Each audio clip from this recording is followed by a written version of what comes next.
Primer libro de Samuel, capítulo 11. Después subió Naas amonita y acampó contra Jabes de Galaad. Y todos los de Jabes dijeron a Naas: haz alianza con nosotros y te serviremos. Y Naas amonita les respondió: con esta condición haré alianza con vosotros, que a cada uno de todos vosotros saque el ojo derecho y ponga esta afrenta sobre todo Israel. Entonces los ancianos de Jabes le dijeron: danos 7 días para que enviemos mensajeros por todo el territorio de Israel, y si no hay nadie que nos defienda, saldremos a ti. Llegando los mensajeros a Gabaa de Saúl, dijeron estas palabras en oídos del pueblo, y todo el pueblo alzó su voz y lloró. Y he aquí Saúl, que venía del campo tras los bueyes, y dijo Saúl: ¿qué tiene el pueblo que llora? Y le contaron las palabras de los hombres de Jabes. Al oír Saúl estas palabras, el Espíritu de Dios vino sobre él con poder, y él se encendió en ira en gran manera, y tomando un par de bueyes, los cortó en trozos, y los envió por todo el territorio de Israel, por medio de mensajeros, diciendo: así se hará con los bueyes del que no saliere en pos de Saúl y en pos de Samuel. Y cayó temor de Jehová sobre el pueblo, y salieron como un solo hombre. Y los contó en Besec, y fueron los hijos de Israel 300,000 y 30,000 los hombres de Judá. Y respondieron a los mensajeros que habían venido: así diréis a los de Jabes de Galaad: mañana al calentar el sol seréis librados. Y vinieron los mensajeros y lo anunciaron a los de Jabes, los cuales se alegraron. Y los de Jabes dijeron a los enemigos: mañana saldremos a vosotros para que hagáis con nosotros todo lo que bien os pareciere. Aconteció que al día siguiente dispuso Saúl al pueblo en 3 compañías, y entraron en medio del campamento a la vigilia de la mañana, e hirieron a los amonitas hasta que el día calentó, y los que quedaron fueron dispersos, de tal manera que no quedaron 2 de ellos juntos. El pueblo entonces dijo a Samuel: ¿quiénes son los que decían: ¿ha de reinar Saúl sobre nosotros? Dadnos esos hombres y los mataremos. Y Saúl dijo: no morirá hoy ninguno, porque hoy Jehová ha dado salvación en Israel. Mas Samuel dijo al pueblo: venid, vamos a Gilgal para que renovemos allí el reino. Y fue todo el pueblo a Gilgal, e invistieron allí a Saúl por rey delante de Jehová en Gilgal. Y sacrificaron allí ofrendas de paz delante de Jehová, y se alegraron mucho allí Saúl y todos los de Israel. Oremos. Le damos gracias, oh Dios, una vez más, por cada cántico que hemos entonado, por la bendición ahora de poder abrir la Escritura, compartir este tiempo también con los hermanos, aprendiendo de ti y deseando más conocerte, para que ese conocimiento impacte nuestro corazón y tenga resultados en nuestra vida cotidiana, diaria, práctica. Queremos eso, oh Dios, aplicar la Escritura a toda ocasión.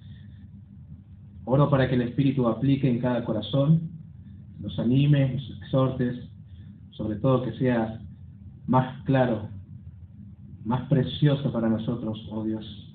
Te lo pido en el nombre de Jesús. Amén.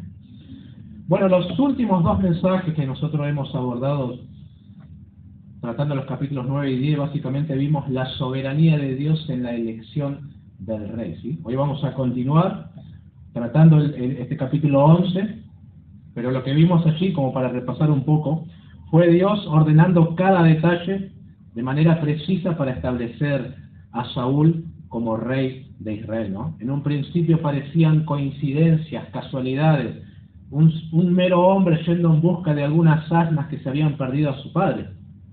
Pero luego vimos que esa era la providencia de Dios guiando ese encuentro entre Saúl y Samuel para que éste le declare la voluntad de Dios, ¿no? Observamos también cómo el Señor confirmó su palabra mediante señales específicas, cómo capacitó a Saúl por medio de su espíritu, ¿recuerdan? Y le mudó Dios el corazón a Saúl, cómo finalmente también lo presentó públicamente delante del pueblo, y en todo eso el énfasis nunca recayó sobre Saúl, sino sobre Dios, quien gobierna toda la historia, ¿no? Ese es el énfasis, y acá vamos en la misma dirección. Ahora, en este capítulo 11 hay un cambio importante en la narración. Hasta aquí, Saúl ha sido ungido, ¿verdad?, de manera privada, después confirmado de manera pública, pero todavía él no había actuado como rey delante de la nación. Había expectativa,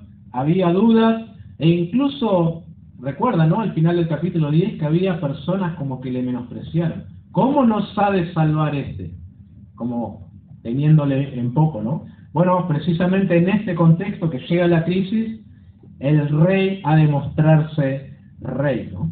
Y no es una pequeña crisis, queridos hermanos, ¿eh? Es una situación compleja, una amenaza humillante contra el pueblo de Dios.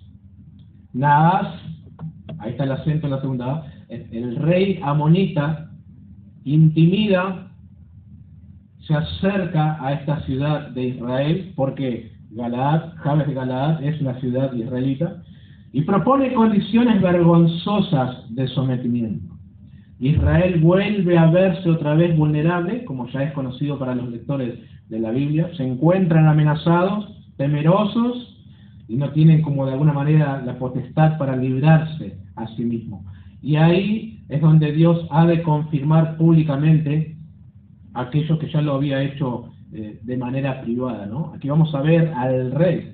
Ahora, ustedes saben, hermanos, un rey en aquel entonces, por lo menos para la gente, no era alguien que se sentaba en el trono y comenzaba a dar órdenes. El rey tenía que salir a la guerra y guiar al pueblo.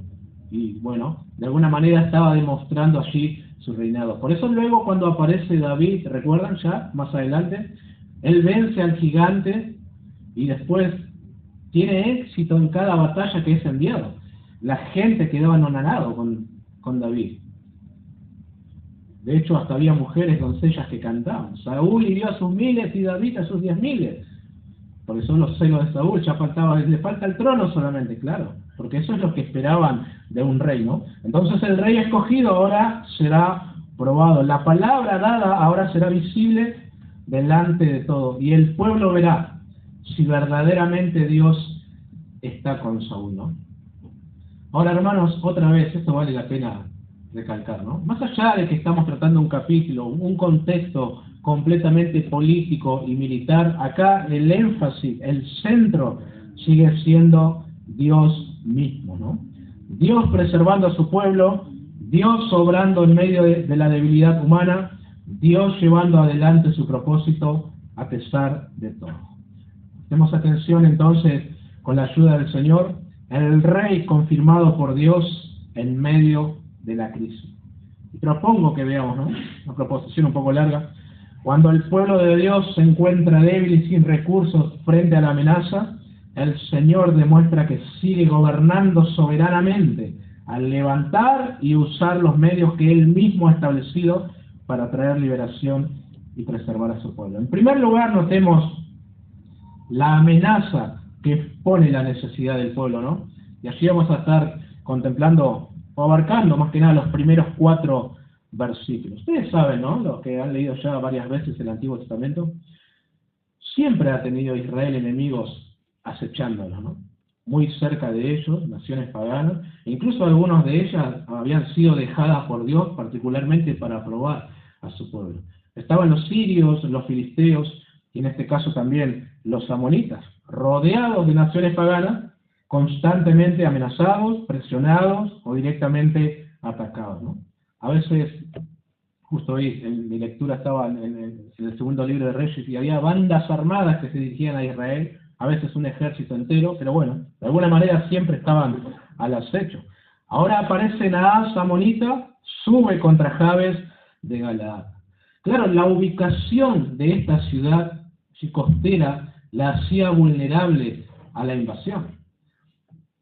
Además estaba el río Jordán allí, y eso impedía que de alguna manera todos los de Israel le brindaran una ayuda inmediata. Ellos estaban un poco alejados de la vida céntrica de Israel, y por eso se encuentran en una situación vulnerable, ¿no? El enemigo está ahí presionando, y esta no es la primera vez, luego vamos a ver que ya lo venía haciendo. Y por eso, ante este acampe de los amonitas, solicitan inmediatamente una alianza, condiciones de paz, como quien dice, ¿no? Y lo que el rey amonita propone es tremendo, ¿no? Aceptará las condiciones de paz bajo una condición, que a cada israelita se le saque el ojo derecho. Saben que esto es interesante porque en aquel entonces, cuando salían a las guerras, a los combates, los soldados en líneas generales eran diestros y con la izquierda sostenían su escudo y solamente dejaban el visor, por así decirlo, para ver por el ojo derecho. Entonces, lo que está proponiendo este rey es básicamente dejarlos inútil militarmente, ¿no? Esa es parte de la idea detrás de esto. Ahora, él no solo quiere esto, inutilizarlos militarmente, él quiere también humillarlos, quiere convertirlos en un pueblo sometido e incapaz de defenderse en el futuro. Y además, hay algo también vergonzoso detrás de esta petición, ¿no? El mismo Naas que lo hará, dice que será para afrenta de todo Israel. No es simplemente una estrategia de guerra aquí, ¿no? La idea es humillar al pueblo del pacto, ¿no? Al pueblo de Dios. Ese es el propósito detrás de todo esto. Bastante agrandadito, diríamos, de Naas, ¿no? Ahora, la respuesta de los de Jabes, en primera instancia parece bastante sabia, ¿verdad? Piden 7 días como por lo menos para poder organizarse, buscar ayuda o intentar hacer algo, ¿no? Por un lado parece sabia la decisión, pero por otro lado muestra otra vez, hermanos, la condición del corazón del pueblo. Otra vez lo que ya hemos visto antes, ¿no? Del pueblo y de sus líderes. Porque en toda la escena no aparece una búsqueda de Dios. Nadie está orando aquí. Otra vez nadie está consultando al profeta Samuel, juez. Tampoco nadie se puso a pensar en el rey que fue ungido hace muy poco tiempo. Después de todo, para eso lo habían hecho rey. Noten cómo demuestra esto el capítulo 12, versículo 12, donde Samuel les recuerda: y habiendo visto que Naas, rey de los hijos de Amón, venía contra vosotros, me dijisteis, no, sino que ha de reinar sobre nosotros un rey, siendo así que Jehová vuestro Dios era vuestro rey. ¿Notan? La amenaza constante de este rey Naas fue uno de los principales detonantes para que el pueblo solicitara un rey. Si este hombre me va a acechar siempre con su ejército, entonces necesito un rey humano para poder contrarrestar. Eso era lo más superficial. Lo interno ya lo hemos visto, ¿no? Haber rechazado el reinado de Dios. Sin embargo, ahora tampoco están solicitando el trabajo de Saúl, por así decirlo. Según el historiador Flavio Josefo, desconozco sus fuentes, pero él dice que esto acontece 30 días después de que Saúl fue ungido como rey. Es muy reciente y podrían haberle llamado ya, ¿no? Ahora, alguien dijo que la historia de los israelitas en tiempo de peligro suele presentar uno u otro de los dos extremos: la sumisión cobarde o el desafío audaz ante el poder hostil. En este caso fue una sumisión cobarde, como lo fue comúnmente cuando el pueblo siguió los movimientos de su propio corazón y no fue llevado a la oposición por algún gran héroe lleno de fe en Dios. Y corroboramos esto que acabo de leer con las Escrituras, hermanos. Traje aquí solamente 2 ejemplos de estos extremos. Por ejemplo, los 10 espías incrédulos, ¿recuerdan? Números capítulo 13, 14, vieron el panorama y solamente trajeron malas noticias al pueblo, y eso contagió también y decayó el ánimo del pueblo. Querían volver a Egipto, se paralizaron por temor, pero Josué y Caleb responden con fe y llaman al pueblo a avanzar, ¿no? Y el contraste más conocido probablemente sea el que mencioné, David y Goliat, allí en el capítulo 17. Un pueblo completamente temeroso por este gigante y por el ejército, pero tenemos allí un joven celoso por el honor de Dios, confiando en que de Jehová es la batalla, ¿no? En este caso, aquí en el capítulo 11, se opta nuevamente por el extremo de llenarse de pánico ante la amenaza. Ahora, desde aquí, hermanos queridos, podemos hacer nosotros un paralelismo hasta aquí, hasta nuestros días, ¿no? Hay una aplicación acá para nosotros. Primero pensemos, ¿cuántas veces libró Dios a Israel de sus enemigos? Muchas, ¿verdad? La historia de los jueces, Dios utilizando a un hombre para realizar hazañas militares y librar al pueblo del Señor, todavía estaba fresca en Israel. Sin embargo, ni lo procesan, ¿no? Nadie se puso a pensar, a reflexionar. Che, ¿recuerdan cuando Dios en el pasado reciente nos libró por mano de Gedeón, Jefté, Sansón? Nadie se acuerda de eso.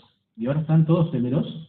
Hay temor, incertidumbre y una búsqueda en recursos humanos. Y así también nos pasa a nosotros los creyentes, queridos hermanos.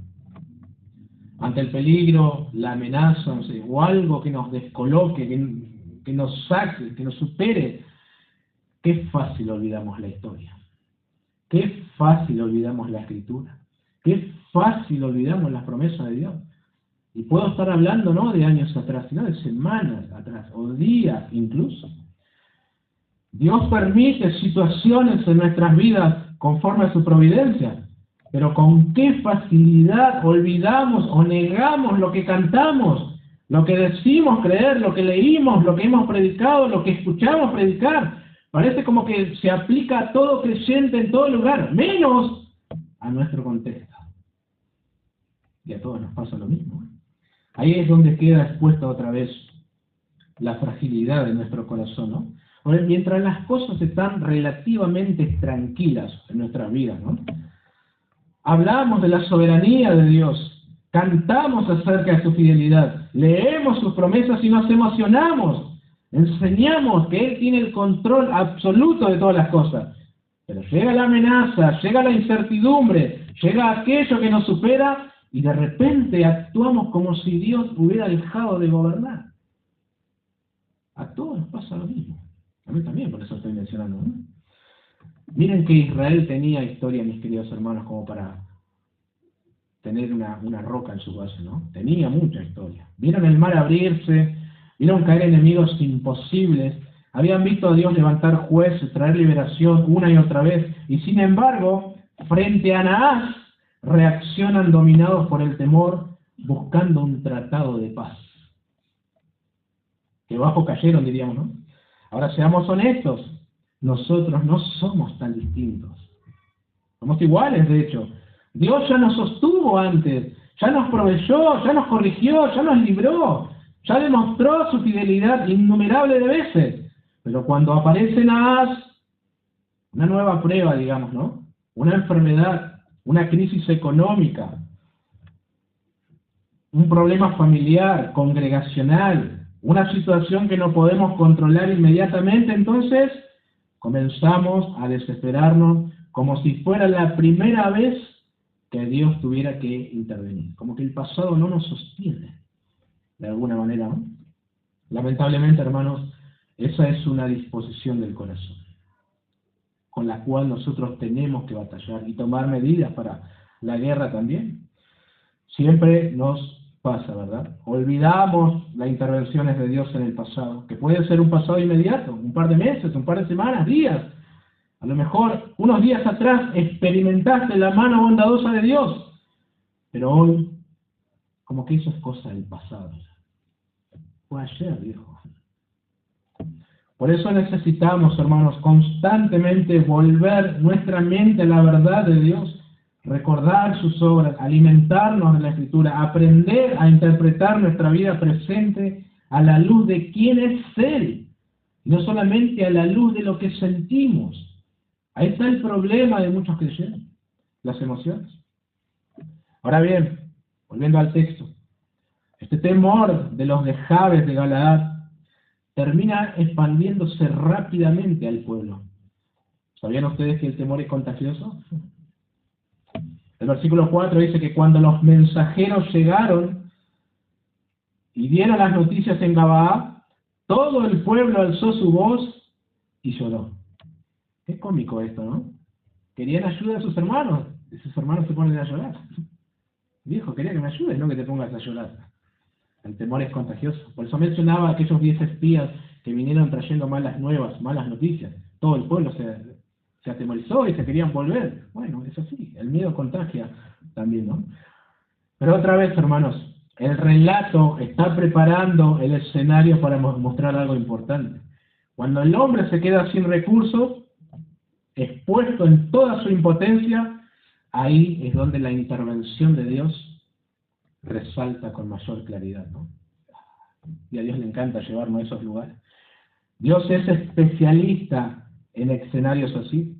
La Escritura dice, bástate mi gracia, porque mi poder se perfecciona en la debilidad, ¿no?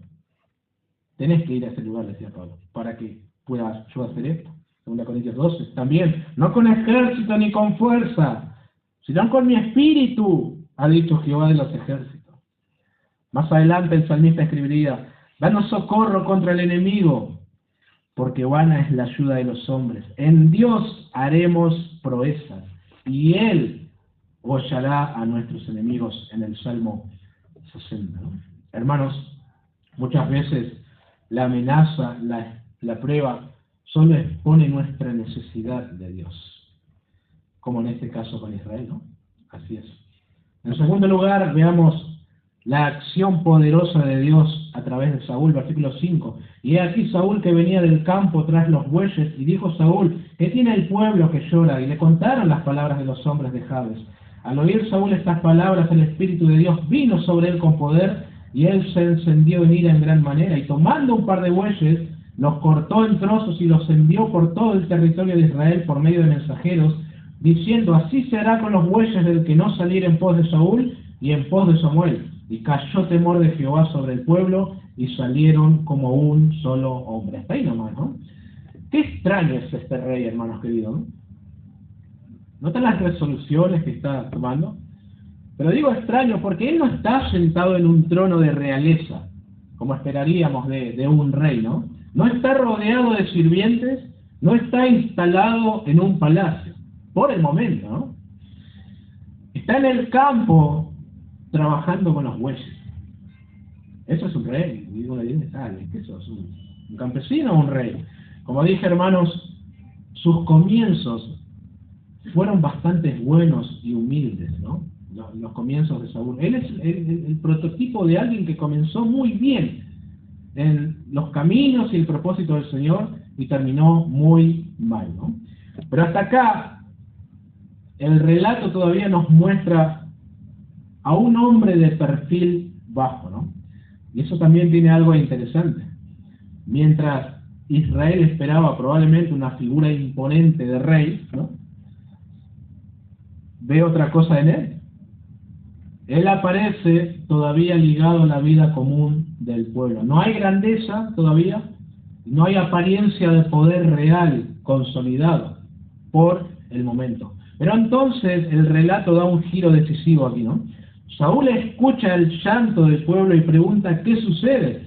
Cuando le contestan las palabras de los hombres de Jabes, leímos que el Espíritu de Dios vino sobre él con poder y él se encendió en ira en gran manera.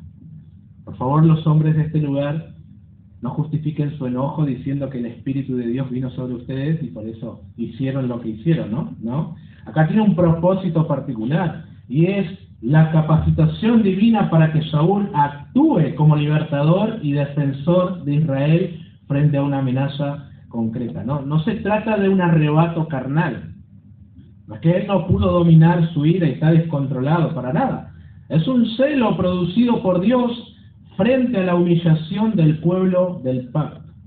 Algo parecido sucede en otras ocasiones también en el Antiguo Testamento. Ya mencioné a Sansón, Gedeón, Jefté, personas en las cuales el Espíritu de Dios venía y los llevaba a realizar alguna hazaña militar. Bueno, lo mismo está pasando también aquí, ¿no? La esperanza de Israel entonces no ha de descansar finalmente en las capacidades naturales de Saúl, sino en la acción de Dios sobre él. Y noten el cambio, para aquellos que ya veníamos prestando atención a este libro, ¿no?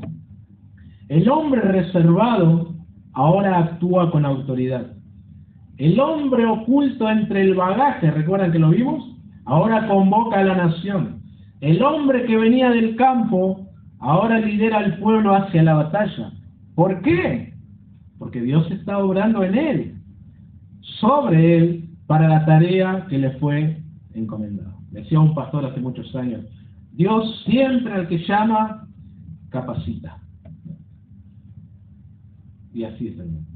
Te llama para algo, te da la capacidad también para hacerlo, ¿no? Así es con Saúl y así es con todos aquellos que Dios llama. Ahora, esta iniciativa de Saúl, impulsada por el Espíritu, sería insuficiente, ¿no creen ustedes, si no hay una respuesta favorable de parte del pueblo? Porque por más que Saúl se encendiera en ira, cortara los bueyes y lo enviara por todo Israel, si el pueblo no responde ante eso, ¿qué puede hacer él, verdad? Él, de hecho, hasta hace como una amenaza. Así les va a ir a aquellos que no salen a la batalla conmigo y con Samuel. ¿Qué podría cambiar realmente en una nación paralizada por el temor? Otra vez, la narración nos muestra, hermanos, dónde está la verdadera causa detrás de todo. Al final del versículo 7, y cayó temor de Jehová sobre el pueblo, y salieron como un solo hombre. ¿Notan que no se trata simplemente del liderazgo de Saúl? No es que él tenía la clave para animar a la gente a que saliera a la guerra. No tiene el poder de intimidación humana. Fue Dios obrando sobre el corazón del pueblo. El mismo pueblo que hace un momento lloraba impotente, ahora sale unido para la batalla. Y esto no es más que Dios actuando en los corazones. El único que puede lograr esos cambios, ¿no? Mover esos corazones, producir la respuesta necesaria para cumplir su propósito. Otra vez, hermanos, el énfasis acá no está. A veces nos equivocamos cuando leemos la Biblia y ponemos el énfasis en el lugar equivocado. La idea no es exaltar las capacidades de liderazgo de Saúl, para nada, sino mostrar que detrás de toda la escena está la mano soberana de Dios dirigiendo los acontecimientos. Y eso, hermanos, vuelve a recordarnos algo que nosotros ya vimos en capítulos anteriores. Dios suele obrar en medio de escenarios completamente normales antes de producir intervenciones extraordinarias. Me refiero a lo de normales porque Saúl estaba trabajando con los bueyes, ¿no? Como si no tuviera nada de especial.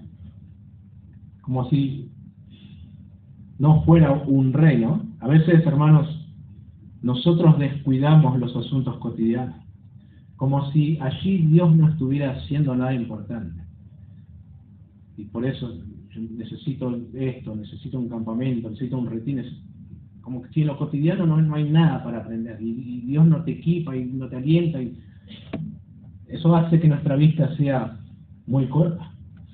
Pensamos a veces que solamente cuentan los grandes momentos, las grandes decisiones, las grandes experiencias espirituales. Pero la realidad es que gran parte de la obra de Dios en nuestra vida se desarrolla en lo cotidiano, en la casa, en el trabajo, en algún lugar. Para nosotros puede ser un día más, pero Dios está ordenando circunstancias, está formando nuestro carácter, está preparando situaciones y conduciendo eventos que más adelante tendrán un propósito mayor del que podríamos ver en ese momento, ¿no? Eso es lo que observamos en esta porción. Dios estaba ahí detrás también, ¿verdad? Con este hombre y los huesos. Ahora, ¿cómo cambia el panorama cuando Dios interviene, no? Teníamos gente con temor, llorando, ahora están confiados.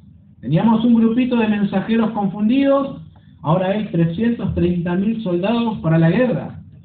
Ya no hay llanto. El versículo 9 dice que hay una ciudad que se alegra y hasta irónicamente desafían a los enemigos. Y tenemos ya un líder también que de estar escondido pasa a dar dirección a los soldados y formar compañías. Impresionante.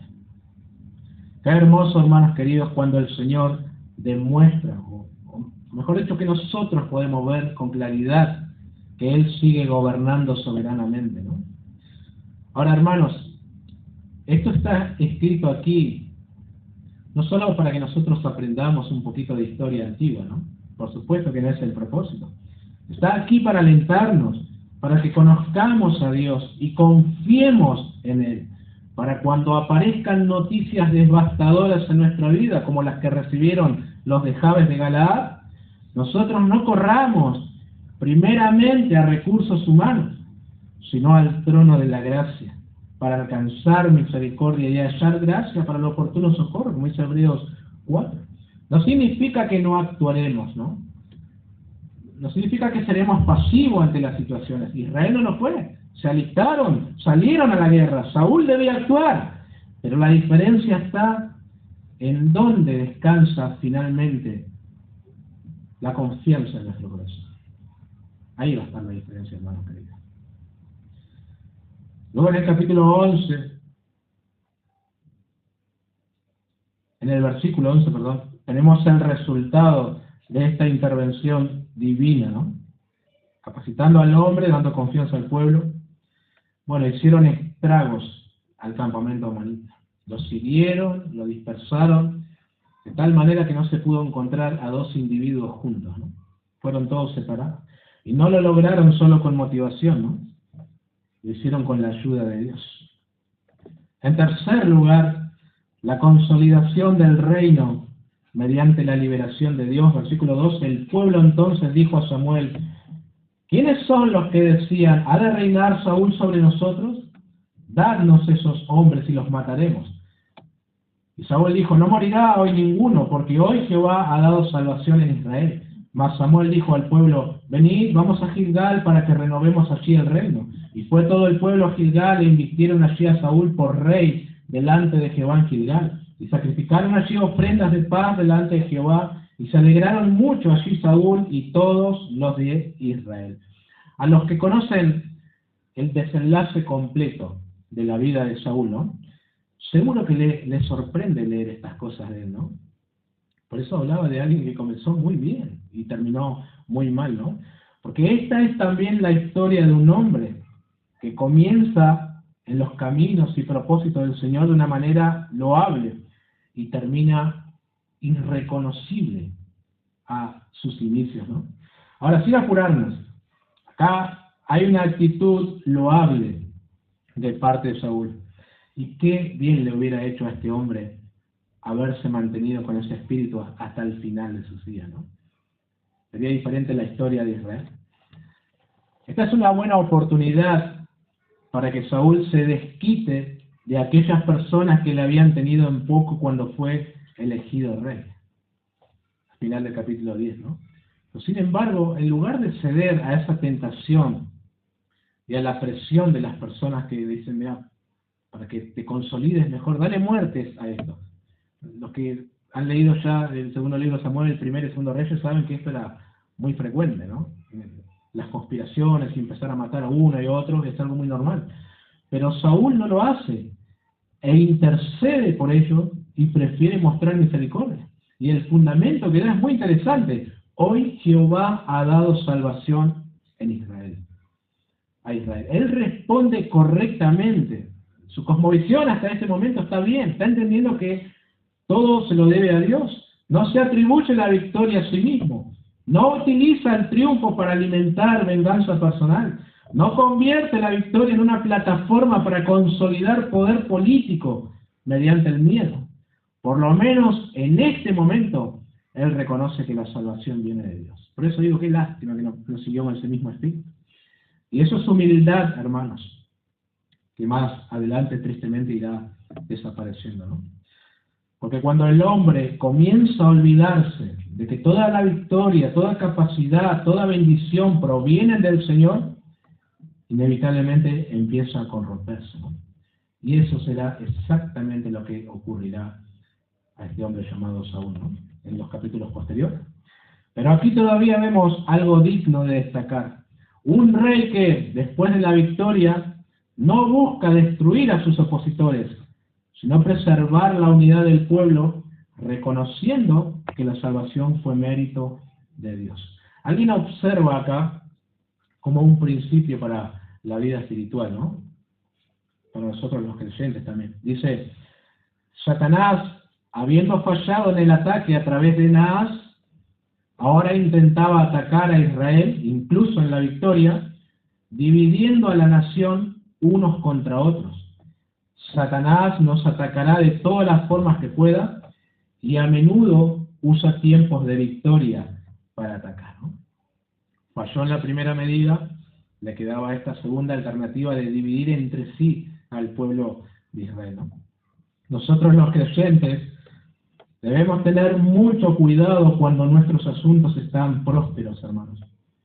Cuando todo te está yendo de maravillas, cuidado. Cuando tu familia está bien, cuando la economía está bien, cuando la iglesia va marchando, hay que velar, porque allí el enemigo aprovecha para introducir peligros más sutiles, ¿no? En la prueba nosotros solemos estar más alertas, solemos orar más, de alguna manera solemos ser más dependientes de Dios. Pero cuando las cosas nos están yendo bien, y estamos en quietud, comienza a aparecer la autosuficiencia, el orgullo, la confianza en los resultados, el descuido espiritual, las pequeñas divisiones, el deseo de reconocimiento. Por eso la Escritura nos llama constantemente velad. Velad, y sobre todo cuando te está yendo bien. Velad también ahí, ¿no? Pensemos en Elías, en el Monte Carmelo. Tremenda manifestación de la gloria de Dios allí. Yo soy el profeta y Jehová es el Dios verdadero. Así se desenvolvió el profeta. Triunfo, victoria. Luego, ante la amenaza de una mujer, es decir, en época de bonanza, llega la amenaza, huye, se desanima y quiere morir. ¡Wow! De estar tan bien a estar tan mal, eso nos recuerda cuán frágiles somos. Hay que velar, cuando estás mal y cuando estás bien también. Después de esto, Samuel propone una renovación al reino, volviendo al texto, como la última confirmación pública y formal de todo lo que Dios venía haciendo desde capítulos posteriores. Y todo fue alegría, ¿no? Ofrendas de paz, terminaron bien. Lo que Dios hizo fue impresionante, motivo de regocijo. Tienen victoria, tienen rey, tienen profeta. Pero el lector atento ya sabe algo, ¿no? Los problemas más profundos de Israel todavía no han sido resueltos.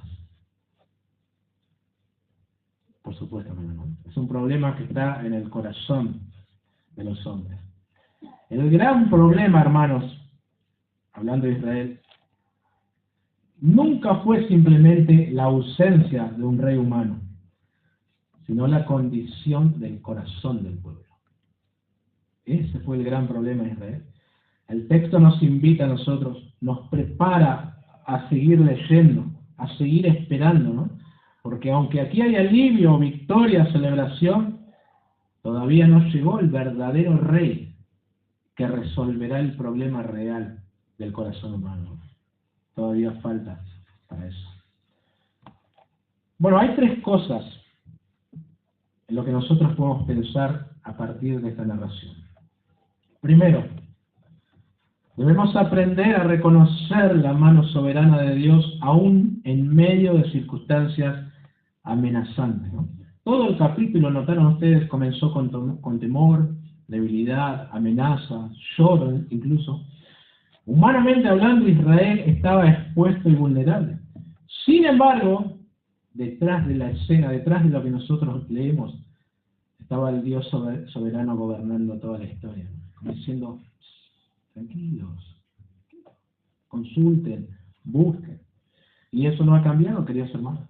Muchas veces nosotros solo vemos la crisis, la incertidumbre, el peligro. Pero el creyente debe recordar que jamás atraviesa un escenario fuera del control de Dios. Claro, en ese momento no lo ves, pero Dios está ahí. Por eso narraciones como estas, decía Pablo a los Corintios, estas cosas les acontecieron como ejemplo, están escritas para amonestarnos a nosotros, a quienes han alcanzado los fines de los siglos, en 1 Corintios 10:11. Ahora, yo sé que es más fácil decirlo que vivirlo, ¿verdad? Siempre va a ser así. Pero haciéndonos de estas verdades, debemos anteponernos a nuestras emociones y confiar. Algo de eso estamos hablando con los hombres en el estudio bíblico los viernes aquí. Necesitamos un fundamento que sea más fuerte que nuestras emociones. Debe ser una confianza en Dios que se anteponga a las emociones, y allí están. Para eso están las Escrituras. Sus verdades, como esta que consideramos, ¿no? Dios está obrando. No nos ha dejado solo. Tiene un propósito también, ¿no? Es una vida de aprendizaje, hermano, ¿no? Hasta que podamos decir confiadamente, el Señor es mi ayudador. No temeré lo que me pueda hacer el hombre. Hebreos 13:6, ¿no? Necesitamos aprender a reconocer la mano soberana de Dios aún en medio de circunstancias amenazantes. Eso nos va a ayudar a que no nazca una raíz de amargura en nuestros corazones, a no resentirnos, a no desesperarnos. Por supuesto que nuestro contexto será otro. No necesariamente una amenaza de guerra. Gracias a Dios no estamos en época. Una guerra civil puede, levantarse en cualquier momento. Pero puede ser una enfermedad, una pérdida económica, un problema familiar, una situación congregacional difícil, incertidumbre respecto al futuro, oposición, cansancio, pruebas que nos hacen sentir vulnerables e impotentes. Ese será nuestro Naas, quien nos inquieta, ¿no? Pero corramos un poco el velo y ahí veremos a Dios sobrando. Haz lo tuyo, Señor, ¿no? Y nosotros, cuando no actuamos así, de alguna manera estamos diciendo que Dios no tiene el control. Yo lo tengo el control. No debería ser así, ¿no? Segundo, esta narración nos recuerda que la verdadera seguridad del pueblo de Dios nunca descansa finalmente en hombres y sus capacidades, ¿no? Israel quería un rey pensando que eso resolvería sus problemas. Naas presionaba constantemente, pero el capítulo muestra que la liberación vino porque Dios actuó sobre Saúl y sobre el pueblo. El instrumento humano en esta escena era secundario. Dios estaba en primer lugar. La clave era la intervención divina. Y eso también aplica a nosotros los creyentes y a la iglesia. Nuestro descanso no puede estar en los líderes de la congregación. Se me cayó un ídolo, se cayó el pastor. O en cómo llevan el ministerio o los resultados. No, tiene que estar en el Señor. Él sostiene soberanamente a su pueblo. Muchos argumentan que se han apartado de la fe. Se han desilusionado de la iglesia, de Dios, de todo, porque sus pastores a lo mejor fallaron en algún punto y se alejaron o fueron a nuevas iglesias buscando el ideal, pero luego se encontraron una vez más con otra falla y así la desilusión vino otra vez. El problema está en el objeto de tu confianza, el hombre y no Dios, ¿no? Y el conocimiento también de tu propio corazón. Porque cuando sabes que tu corazón es igual que aquel que cayó, por lo menos no vas a estar tambaleando, ¿no? Vas a estar un poco más seguro. La historia de Israel demuestra cómo los reyes nunca llenan las expectativas, justamente porque no fueron levantados por Dios para ese fin. No era ese el propósito. Y tercero, y último, esta porción vuelve a dirigir nuestra mirada hacia la necesidad de un rey mejor, ¿no? Y definitivo también. Saúl comenzó muy bien, mostró humildad, liderazgo y misericordia, pero la historia posterior mostrará sus límites y su fracaso, ¿no? Como que el texto me dice, seguí leyendo, seguí esperando. Como todo el Antiguo Testamento, hermanos, esta narración termina despertando expectativa por otros reyes. Uno perfectamente obediente, santo, fiel, que pueda suplir la verdadera necesidad del corazón del hombre. Este rey es Jesucristo. Solo Él nos puede librar definitivamente de nuestro mayor problema, el pecado, de la condenación, de la muerte. Y su reino, a diferencia del hombre, jamás terminará. Él no solo libra de enemigos temporales, ¿no? Libra del mayor enemigo que tenemos también. Él en su humanidad no solamente comenzó bien, con humildad, liderazgo, misericordia. Él continuó de la misma manera. Murió así, resucitó y sigue siendo el único Rey de Reyes y Señor de Señores. A este Rey tenemos que reconocer. A ese Rey tenemos que correr, amar y seguir. El único capaz de satisfacer las necesidades más profundas del alma. Y a diferencia de los reyes y líderes humanos, jamás de los jamases decepcionará a quienes confían en Él. Imposible. ¿Conoces a ese Rey Jesucristo? ¿O aún no le conoces? Ojalá hoy pueda ser el día de ese conocimiento, ¿no? Oremos. Gracias te damos, oh Dios, por la Escritura, por la expectativa en nuestros corazones de ese Rey. Gracias por nuestro Señor Jesucristo, a quien reconocemos, amamos, servimos, y a quien deseamos nos siga impactando también. Ayúdanos, oh Dios, a no cometer el mismo pecado y error que Israel, a buscar en primera instancia recursos humanos, ayuda del hombre, en lugar de levantar nuestra mirada al Dios soberano que gobierna la historia. Qué difícil, oh Dios, para nosotros descansar en tu soberanía. Miramos nuestros corazones y nos espantamos. Qué vulnerables somos, oh Dios. Pero gracias porque tú eres comprensible y misericordioso y nos ayudas. Que estas verdades puedan impactar nuestros corazones, oh Dios, te lo pido en el nombre de Jesús. Amén.